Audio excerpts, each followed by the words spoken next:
কাঁদলেন হাসনাত, কাঁদালেন হাজারো মানুষকে। শামীম হায়দারের নেতৃত্বে আওয়ামী লীগের পুনর্বাসন হতে যাচ্ছে বলে মন্তব্য করেছেন রাশেদ খান। 11 মাসেও গণহত্যার বিচার দৃশ্যমান হয়নি বলল জাগপা। মত প্রকাশের স্বাধীনতা চেয়ে সাংবাদিকদের থামিয়ে দেয়া সভ্য রাজনীতি নয়। এতক্ষণ শুনছিলেন সংবাদ শিরোনাম, এবারে বিস্তারিত।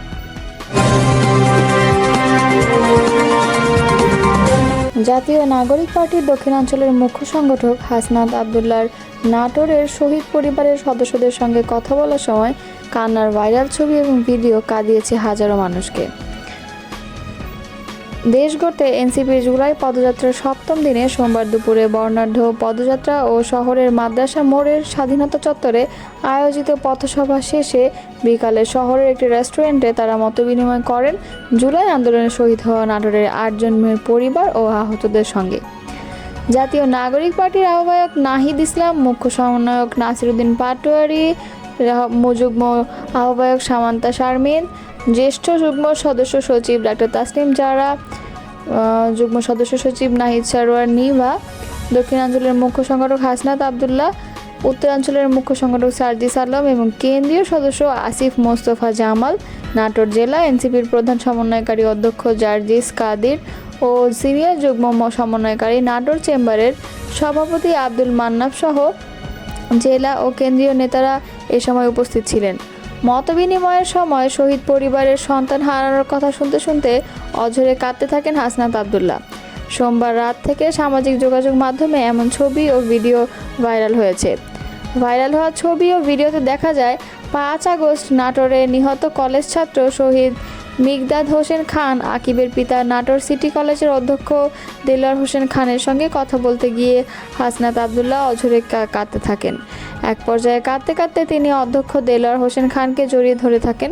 শত শত মানুষ এই ভিডিও এবং ছবি সামাজিক যোগাযোগ মাধ্যমে শেয়ার করেছেন। হাজারো মানুষ করেছেন নানা গঠনমূলক মন্তব্য। বেশিরভাগ মানুষ তাদের জন্য দোয়া করেছেন।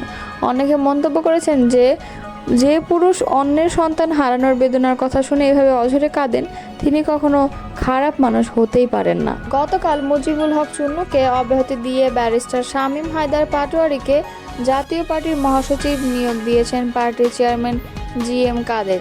এর একদিন পরই গণতান্ত্রিক অধিকার পরিষদের সাধারণ সম্পাদক রাশেদ খান অভিযোগ করেছেন যে ব্যারিস্টার শামীম হায়দার পাটোয়ারির নেতৃত্বে আওয়ামী লীগের পুনর্বাসন হতে যাচ্ছে। মঙ্গলবার নিজের ফেসবুক পেজে এক পোস্টে রাশেদ খান লিখেছেন, ব্যারিস্টার শামীম হায়দার পাটোয়ারির নেতৃত্বে আওয়ামী লীগের পুনর্বাসন হতে যাচ্ছে। ইতোপূর্বে সাবের মান্নানদের কাঁধে সওয়ার হয়ে আওয়ামী লীগকে ফেরানোর চেষ্টা করা হয়েছিল।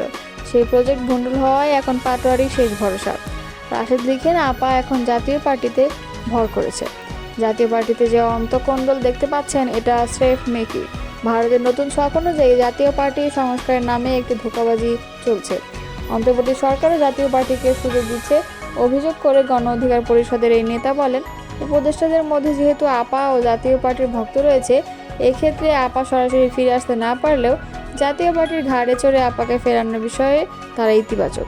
আর তারই অংশ হিসেবে ভারত ও আপার নতুন খেলোয়াড় শামীম হায়দার পাটোয়ারিকে মাঠে নামিয়েছে। যেখানে এসব পাটোয়ারিকে জেলে থাকার কথা, সেখানে তারা হতে যাচ্ছে আপা রক্ষার মূল খেলোয়াড়।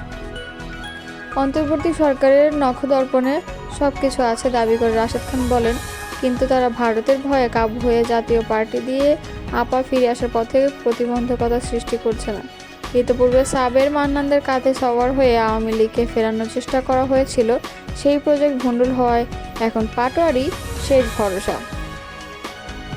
আহসান খান ঢাবি ইসলামিক স্টাডিজ বিভাগের 2020-23 শিক্ষাবর্ষের মেধাবী শিক্ষার্থী ছিলেন। সোমবার রাতে রাজধানীর national institute of neuroscience and হসপিটালে চিকিৎসাধীন অবস্থায় শেষ নিঃশ্বাস ত্যাগ করেন তিনি। জাতীয় গণতান্ত্রিক পার্টি জাগপার প্রেসিডিয়াম সদস্য আসাদুর রহমান খান বলেছেন, অন্তর্বর্তী সরকার ক্ষমতা গ্রহণের 11 মাস অতিবাহিত হয়েছে। ছাত্র জনতার গণঅভ্যুত্থানে হাজারো শহীদের আত্মত্যাগ নীরবে নিভৃতে কাঁদে। ফ্যাসিস্ট খুনি হাসিনা রাজকীয় মর্যাদায় দিল্লিতে গণহত্যাকারীদের দোসররা হাসে। তিনি বলেন, দেশের মানুষ জানতে চায় হাজারো শহীদের রক্তের উপর দাঁড়িয়ে অন্তর্বর্তী সরকার কী করছে। 11 মাসের গণহত্যার বিচার দৃশ্যমান হয়নি কেন? মঙ্গলবার মাদারীপুর জেলার বাস টার্মিনাল, আদালত চত্বর, ইটের পুল এলাকায় গণসংযোগ, লিফলেট বিতরণ ও পথসভায় সংক্ষিপ্ত বক্তব্যে তিনি এসব কথা বলেন। জুলাই গণঅভ্যুত্থান স্মরণে আগামীর বাংলাদেশ গড়ার লক্ষ্যে জাগপার মাসব্যাপী কর্মসূচি আজ ছিল ৮ম দিন। পথসভায় আরও বক্তব্য দেন মাদারীপুর জেলা জাগপার সমন্বয়ক নাসির উদ্দিন, জেলা জাগপা নেতা আরিফ খলিফা, রবিন খলিফা, মঈন মিয়া, মোহাম্মদ ইসহাক খান, সিজান হোসেন প্রমুখ। জাগপা নেতারা বলেন, অন্তর্বর্তী সরকার শেখ পরিবারের একজন সদস্যকেও গ্রেপ্তার করতে পারেনি। হাসিনাকে ফেরতের ব্যাপারে দিল্লি সরকারকে চাপ প্রয়োগ করতে পারেনি। দেশের মানুষ গণহত্যার বিচার চায়, শেখ হাসিনার ফাঁসি চায়, আওয়ামী লীগের বিচার চায়। দ্রুততম সময়ের মধ্যে শেখ হাসিনা ও আওয়ামী লীগের বিচার করতে হবে এবং আগ্রাসন রুখে দিতে হবে। রাষ্ট্রের প্রয়োজনীয় সংস্কার, জুলাই গণহত্যার বিচার দৃশ্যমান হওয়ার পর দ্রুততম সময়ের মধ্যে পিআর পদ্ধতিতে জাতীয় নির্বাচনের মাধ্যমে জনপ্রতিনিধিদের কাছে ক্ষমতা হস্তান্তর করতে অন্তর্বর্তী সরকারের প্রতি আহ্বান জানিয়েছেন বাংলাদেশ জামায়াতে ইসলামের কেন্দ্রীয় নির্বাহী পরিষদ সদস্য ও ঢাকা মহানগর উত্তরের আমির মোহাম্মদ সেলিম উদ্দিন। তিনি বলেন, অর্জিত বিজয়কে অর্থবহ টেকসই করার জন্য জুলাই সনদ ঘোষণা ও তা বাস্তবায়নের কোনো বিকল্প নেই। মঙ্গলবার বিকালে রাজধানী একটি মিলনায়তনে উত্তরা পশ্চিম জোন জামায়াত আয়োজিত এক ইউনিট প্রতিনিধি সম্মেলনের প্রধান অতিথির বক্তব্যে এসব কথা বলেন তিনি।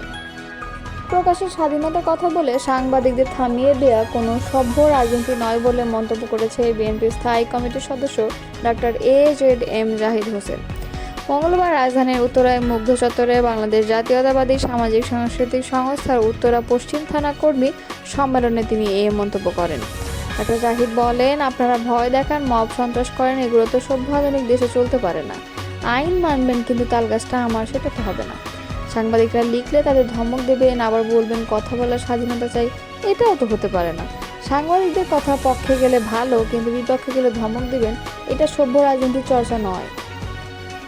এ সময় আওয়ামী লীগের উদাহরণ টেনে তিনি বলেন, হিটলারও গণতন্ত্রের কথা বলে দাপিয়ে বেরিয়েছে, কিন্তু টিকে থাকতে পারেনি। আপনারা যারা ধমক দিচ্ছেন, মব সন্ত্রাসের চেষ্টা করছেন, বিচার নিজের হাতে তুলে নিচ্ছেন, দেশকে ধ্বংসের দিকে ঠেলে দিচ্ছেন, তারাও টিকে থাকতে পারবেন না। জনগণ যখন ফুঁসে উঠবে, তার পরিণতির ব্যাপারে অতীত থেকে শিক্ষা নেওয়ার পরামর্শ দেন তিনি। নির্বাচন নিয়ে তিনি বলেন, দ্রুত নির্বাচনের মাধ্যমে অন্তর্বর্তী সরকারকে জনগণের অধিকার প্রয়োগের ব্যবস্থা করতে হবে। দেশের মালিকানা নির্বাচিত প্রতিনিধিদের হাতে তুলে দিতে হবে। দেশের মানুষকে ঐক্যবদ্ধ করতে হলে বিভাজনের রাজনীতি করা যাবে না। এতে স্বৈরাচারের দোসররা সমাজে বিশৃঙ্খলা করার সুযোগ পাবে বলেও মন্তব্য করেন তিনি। বিগত 16 বছর স্বৈরাচার বিরোধী আন্দোলন করতে গিয়ে শত শত বিসর্জন বিএনপিতে রয়েছে জানিয়ে বিএনপির এই নেতা বলেন, শ্রদ্ধার সাথে সারা জীবন জাতি তাদের স্মরণ রাখবে। যারা ক্ষতিগ্রস্ত হয়েছেন তাদের পুনর্বাসনের জন্য বিএনপি প্রতিজ্ঞাবদ্ধ। ঐক্যবদ্ধ থাকলে বিএনপির 31 দফা বাস্তবায়ন করা সম্ভব বলেও জানান ডক্টর জাহিদ।